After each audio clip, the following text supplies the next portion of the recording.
l'actualité de la diaspora, c'est sur Diaspora News. lépp lu ngeen bëgg ci xibaar jëm ci diaspora bi fii la ci Diaspora News. dal leen jàmm ci Diaspora News, le monde des immigrés.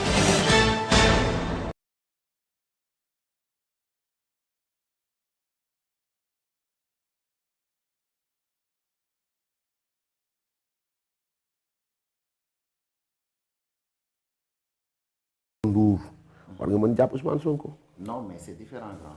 Quelle est la différence?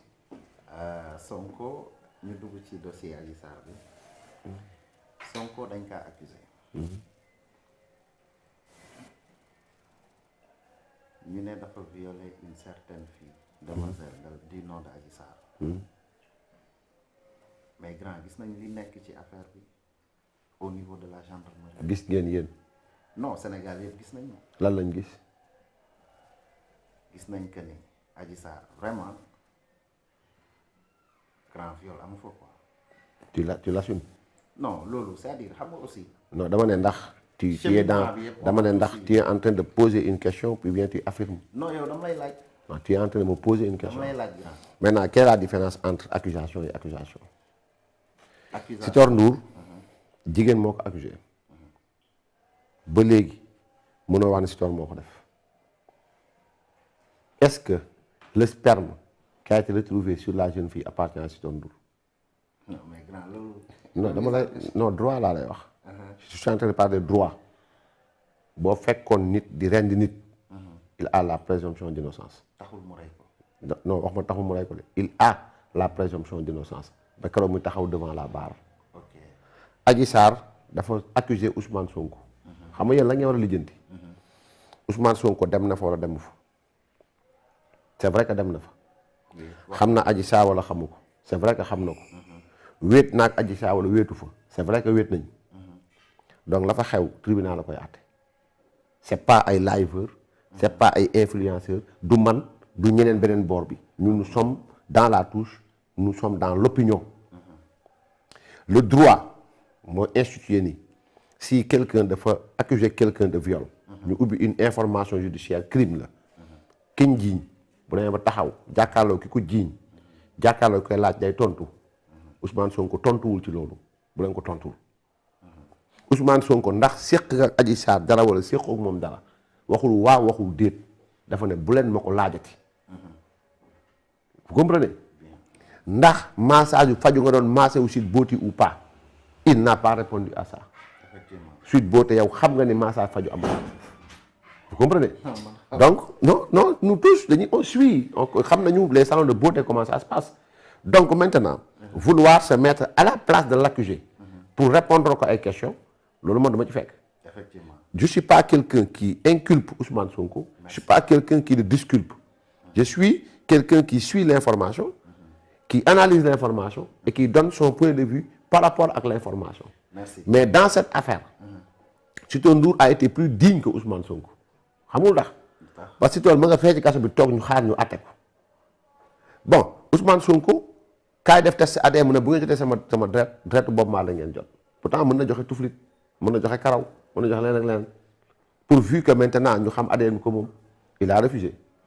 donc maintenant li nga xam ni moo ko war a seetal yëpp mu gaaw da ko fay tegee ne mooy juge bi taxaw laaj la Adji Sarr ngi taxaw yaa ngi taxaw li gën a yomb kii nee na da nga ko tëddee dëgg laa du dëgg nga ne bu leen ma ko laajati kii la ji ñu ngi toog say avocat ngi toog mais neel kii Adji Sarr mësuma séq ak yow dara bu fekkee mës naa séq ak yow dara wax ko fan la ak kañ la ak nan la tontu wu ci kanam ko jiiñ yéen ñi ne ci mbedd mi nag bëgg ko waxal ni viol amu fa tant que Ousmane Sonko indiwul réponse bu leer ndax tëdd na ak Adji Sarr tëddul ak Adji Sarr sénégalais bu ci wax da ngay wax la neex rek xamul tax parce que balaa nga ne viol mu am contact.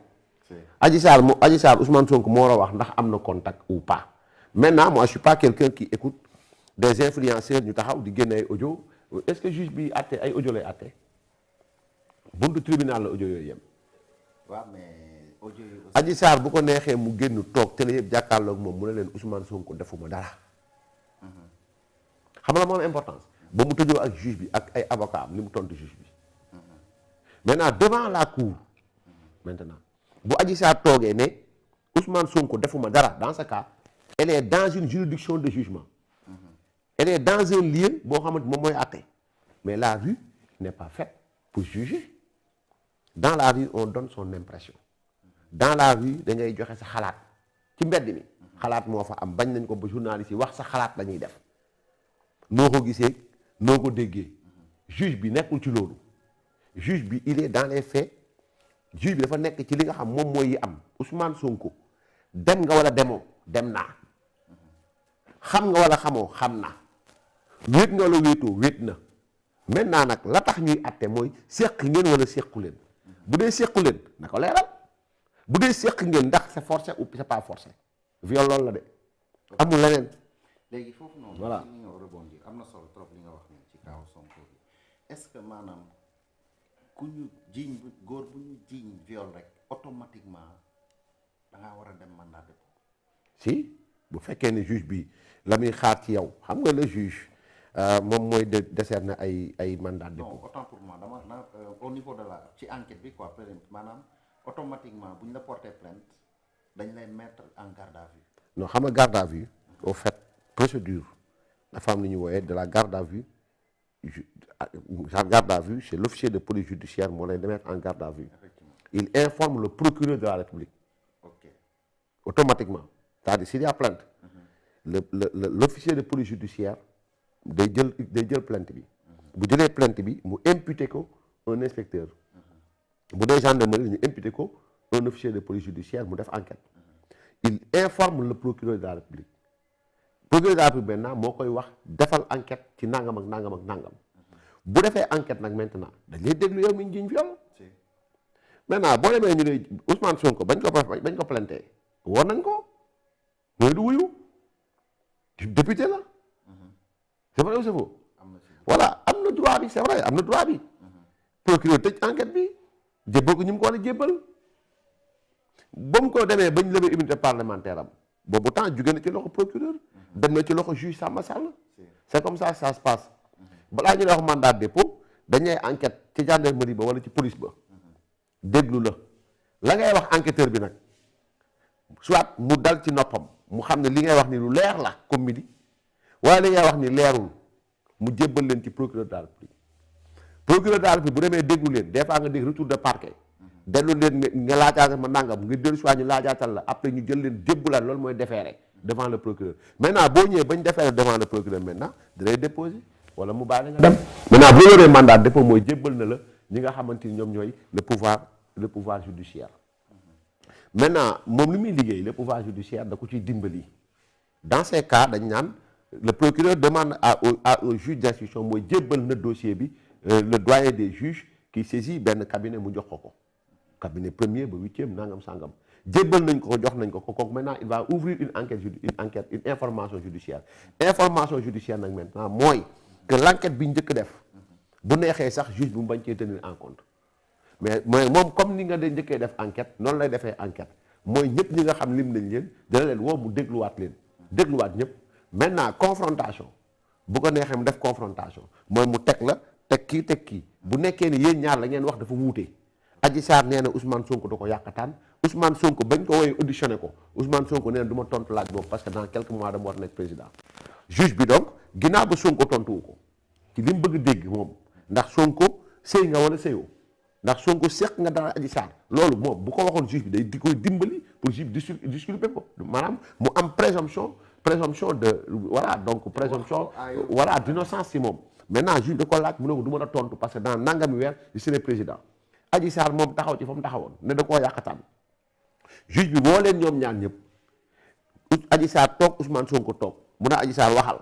Adji Sarr wax décrire ni ñu ko yàqataane ñu tuddee ci yow Ousmane Sonko mu ne Maître El Hadji Diouf du mën a tontu ndax yow dañ la fi jiiñ fi yow daalikan du mën a tontu parce que ba ngay wax indi woo ay preuves da nga waxoon ni ma client détient toutes les preuves du viol yow procureur du mën a tontu ci complot bi nga bokk yow juge Omar Maham Diallo xaw tuuti sax du mën a tontu parce que bindoo nga sa page Facebook dara Ousmane Sonko ñoo ñëpp kenn laajtu ko juge bi ne ko ndax séq nga Adji Sarr wala séq ak moom mu ne ko la ma la waxoon sa audition ba laa lay tontu mooy maanaam bu ma laaj ci laaj boobu parce que dans quelques mois je serai président de la République donc loolu bu amee nan la see avocat taxee mën yaakaar ne noonu yëpp ci ay audio Mollah Morgun ay audio Baye Mbaye MC loolu nga yaakaar ni réew moo xamante ni réew muy sukkandiku la ci droit nga yaakaar ni loolu xel mën na ko nangu.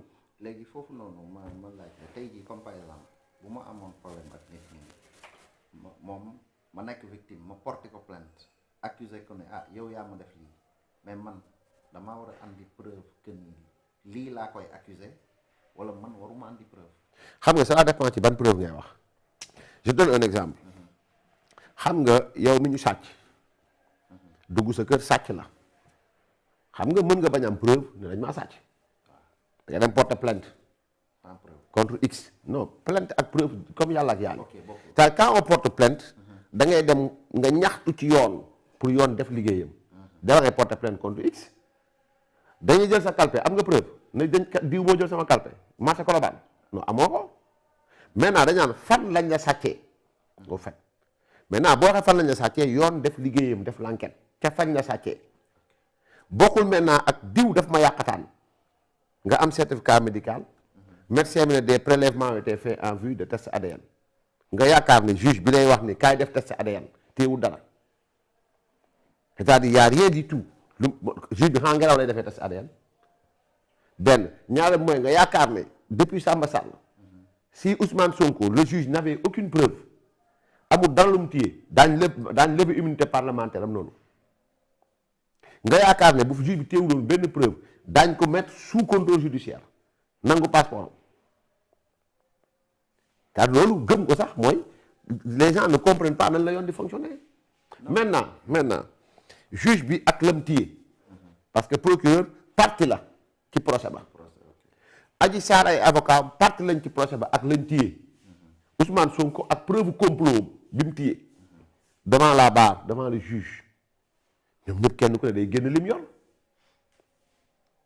dégg nga li may wax c'est-à-dire maintenant ay avocat Adji Sarr bu la neexee ba jouru procès ba ñu ne am nañ benn témoin bu ñu war a woo maintenant auparavant dañuy wax ne diw ak diw maanaam voilà am nañ nangam ak sàngam ca procès ba la war a génn maintenant dina génn.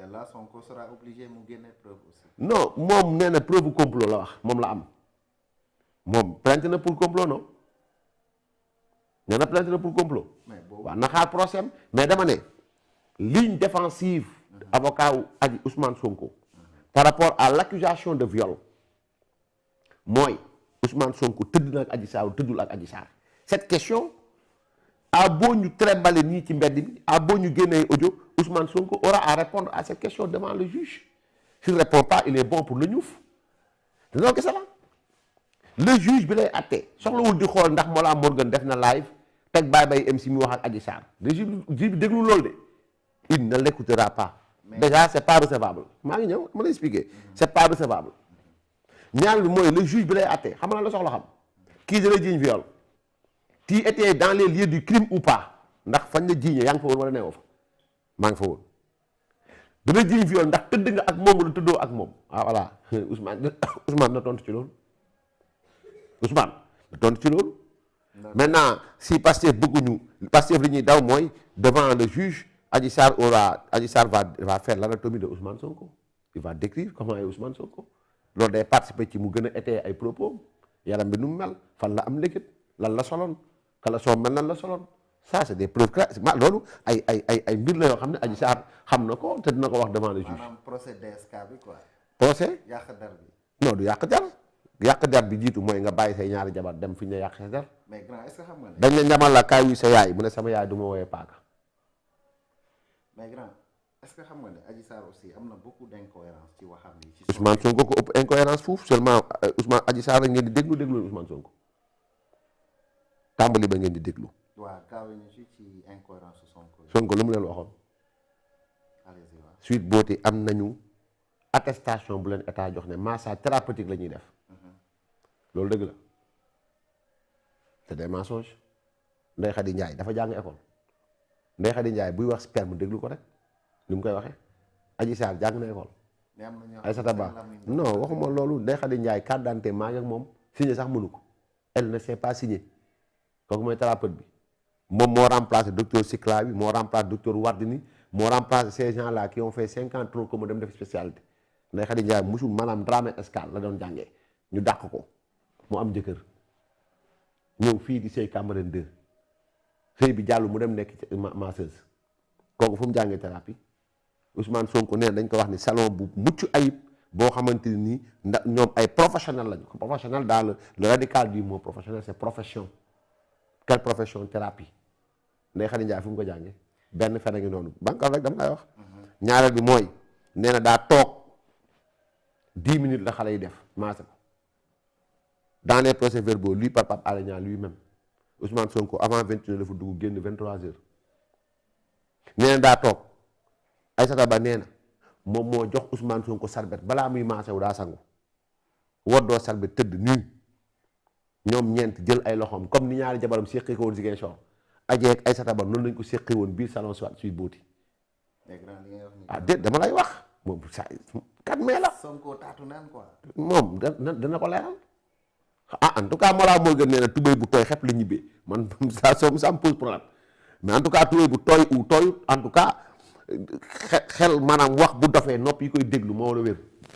Aïssata Ba moo wax ni dans les procès-verbaux ne Ousmane Sonko ba mu ñëwee Adji Sarr mu ubbi ba mu ubbee Adji yóbbu ko ci biir salle de massage bi ba mu ko yóbboo ci biir mu ne ko Adji Sarr ne Aïssata Ba fait comme si xàmmee woo ko parce que bëggu ko xàmmee mu ne Aïssata Ba nee na man maa jox Ousmane Sonko sarbet mu dugg ci douche bi sangu fomp yaramam woddoo sarbetam couché sur la table.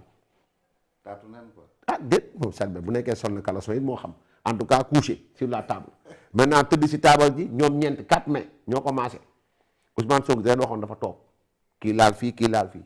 def fa 10 minutes.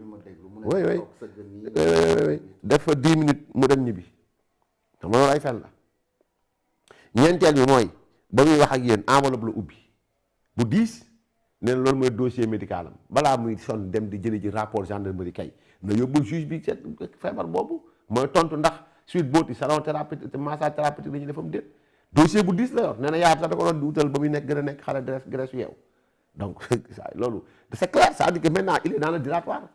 Pourquoi beau chercher un rapport interne de la gendarmerie, ça ne peut pas sauver Ousmane Sonko, le rapport interne de la gendarmerie. Parce que c'est intervenu après les faits. Après les faits, il ne peut pas y avoir de complot. Le complot, c'est avant les faits.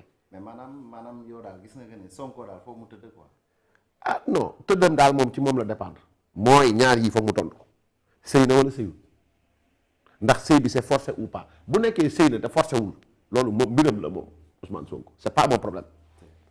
Mais bu dee nag sëy bi da koo forcé réew mii di Sénégal te moom dafa bokk ci ñi voté loi boobu mooy viol crime la ku fi violé jigéen moom ay at ndëjëy tëj moom. da ngay weesu 10 yi moom. mais non yaakaaree maanaam complot bu mu wax aussi mu teg ses arguments tamit. tout ça non tegul argument de Ousmane Sonko ba léegi waxul leen yéen wax na leen comment s'est passé le complot. non à chaque fois il s'explique Bassirou Gueye fii nu ñu chargé dossier bi Ndeye Khady gis nga gars yi nu ñu ko acculé tamit sonnal ko. Ndeye Khady elle a failli même être en garde à vue tamit. xam nga Ndeye Khady Ndiaye li ko sauvé capitaine Touré tamit mu ngi yoon ci dossier bi ba niñ ko rajee au niveau de la gendarmerie. capitaine Touré man du ma wax cee waxam xamul tax. parce que booy enquête di wutal ki ngay enquête avocat moom jàpp naa ni jël nga parti pris. capitaine Touré moo wax ni moo wutal Ndeye Khady Ndiaye avocat maître Balde ñoom ñaar ñoo bokk dëkk Kolda enquête dañ la sant yemal ci enquête. nga wax ko ay droit am. booy enquête nit tu lui dis ses droits vous avez le droit de garder le silence tout ce que tu diras pourra être retenu contre vous contre toi du moins tu as le droit d'être assisté par un avocat c'est la loi du Sénégal loolu nga koy wax nga yem ci mu génn moom jël téléphone am woo Ibrahima Coulibaly jëkkëram wala mu woo Ousmane Sonko ñu wutal ko avocat c'est comme ça que ça doit se passer mais vous avez vu que capitaine Touré moo jël téléphone am woo maître Balde wutal Ndeye Khady Ndiaye avocat à quelle fin. Pourquoi nga génn ci loolu subornation de témoin ñu natal la 40 millions jox la en direct kon kooku mënutul wax ci dossier bi lu ma gëm daa lekk capitaine Touré waa Kopar Express waa Pastef ah ok non loolu après le grand waaw non moom laa la wax mënutul wax ci dossier bi lu ma gëm non loolu ça n'a rien à déggoo li ma la wax c'est-à-dire que ça boobu rajo nañ ko non dama ne ça a beaucoup à voir xamul tax ça a beaucoup à voir lu tax très bien quand on est patriote avec ou sans dara da ngay toog nga muñ xiif mais warul jógee ci benn parti keneen mënu na ko jox loolu mais tu vois que capitaine Touré natal nañ ko jox ko natt jox Ndeye Khady Ndiaye